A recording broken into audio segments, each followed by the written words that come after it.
புதுச்சேரி மாநிலத்துக்குட்பட்ட காரைக்கால் பிராந்தியத்தில் புதுச்சேரிக்குட்பட்ட பல்கலைக்கழக கிளை இயங்கி வருகிறது.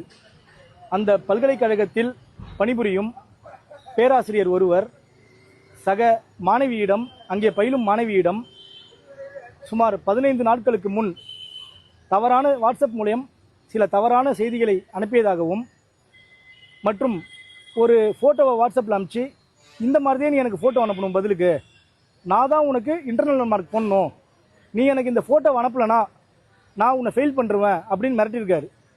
அந்த மாணவி 15 நாளுக்கு முன்னாடி ஒரு பதிவு ஒன்று போட்டிருக்காங்க. எங்கள் அப்பா அம்மா கஷ்டப்பட்டு என்னை படிக்க வைக்கிறாங்க, நான் கேரளாவில் வந்து படிக்கிறேன், என்னால் வந்துட்டு இந்த தொல்லையெல்லாம் தாங்க முடியல, இதை வெளியே சொன்னால் எனக்கு என் வாழ்க்கை எதாவது ஆகிடுமோன்னு சொல்லிட்டு பயந்துக்கிட்டு சக மாணவர்களுக்கு வாய்ஸ் நோட் மட்டும் அமைச்சிருக்காங்க. இதை கண்டித்து பாண்டிச்சேரி பல்கலைக்கழக மாணவர்கள், இங்கே தலைமை கழக நிர்வாகிகள், அதனால் வந்து துணைவேந்தர் அவர்களை கண்டித்து உடனே இதுக்கு நீங்கள் ஆக்ஷன் எடுக்கணும், இப்படி எங்களை சார்ந்த மாணவி ஒருவர் இந்த நிலைக்கு ஏற்பட்டிருக்காரு, நம்ம உடனே ஆக்ஷன் எடுக்கணும்னு சொல்லி கேட்டிருக்காங்க. அதற்கு பதில் எதுவுமே அளிக்காமல் கொஞ்சம் தாமதப்படுத்தின காரணத்தினால நேற்று முற்றுகையிட்டிருக்காங்க துணைவேந்தரை. அவங்களோட ரைட்ஸை தான் கேட்குறாங்க, அவங்க எதுவும் தப்பாக எதுவும் கேட்கல. எங்களுக்கு ஒரு ஆபத்து வரப்போ பேராசிரியர் நீங்கள் தான் நிற்கணும், நாங்கள் படிக்க வரோம், எங்களை நீங்களே வந்துட்டு சில தவறான விஷயத்துக்கு பயன்படுத்தக்கூடாதுன்னு தான் அவங்க கேட்குறாங்க. எல்லா எல்லா எல்லா ஆசிரியர்களும் தவறானவங்க கிடையாது, தவறான அந்த ஆசிரியரை கைது செய்யுங்கன்னு சொல்கிறாங்க. அப்போது இதில் ரொம்ப மெத்தனமாக இருந்த துணைவேந்தரை கண்டித்து ஆர்ப்பாட்டம் பண்ணுறாங்க. இரவு 2 மணி அளவில் காலாப்பட்டு காவல் நிலையத்திலேருந்து போலீஸ் வராங்க. ஒரு மாணவி மட்டும் இல்லை, அந்த மாணவர்கள் எல்லாரையுமே இதோ பாருங்க,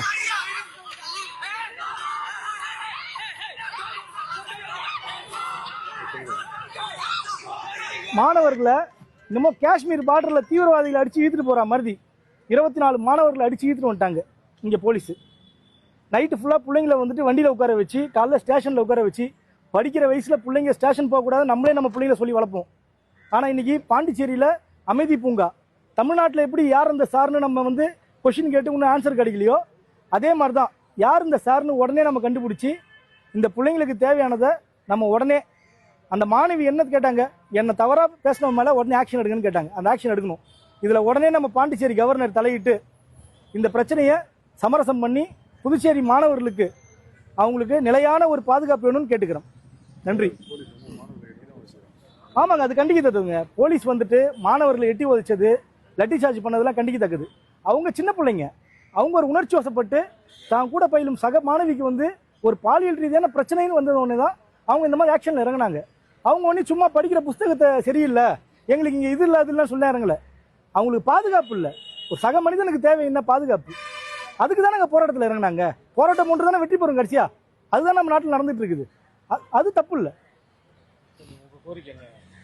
இதில் உடனடியாக துணைநிலை ஆளுநர் அவர்கள் தலையிட்டு துணைவேந்தர் அவர்கள் தலைமையில் இதை அந்த ஆசிரியரை பணியிட நியமனம் செஞ்சு மாணவிகள் மற்றும் மாணவர்களுக்கான பாதுகாப்பை உறுதி செய்ய வேண்டும். புதுச்சேரி மீண்டும் அமைதி பூங்கான்றதை நிலைநாட்ட வேண்டும்.